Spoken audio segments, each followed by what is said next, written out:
Hello friends, welcome to my YouTube channel CAD Engineer. Today in this video we are going to learn how to do linear pattern with very sketch option. Let's see how to do it. Let's start. First we'll go to sketch tab and here we'll select the sketch option. Now we'll select front plane. Now we'll draw the sketch.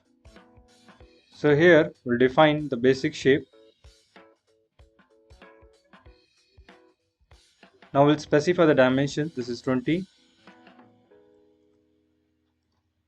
This is 30. And from this point to this point, we'll define this to be 70. Exit. Now we'll select the sketch, go to features and extrude it up to 5 mm and OK. Now we'll select this face, sketch on it. We'll define our sketch. We'll specify the dimension from here to here, 5 mm.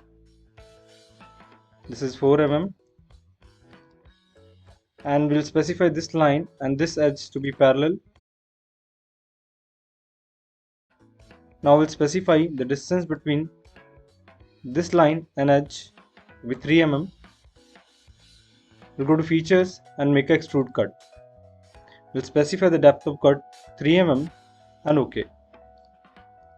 Now I want to pattern this on this object. Let's see first normal pattern. We'll select the features to be pattern and go to linear pattern. So first we'll do without very sketch. I'll select the direction, this dimension, and specify the number of count and the distance between them. I said 8 distance and 8 count, do OK. So when we do normal pattern, it do not get varies. So to get vary pattern, we'll edit the pattern. And here we are going to select vary sketch pattern option and specify the distance and the count and do OK. So this is how we can make a vary sketch pattern. Thank you for watching this video.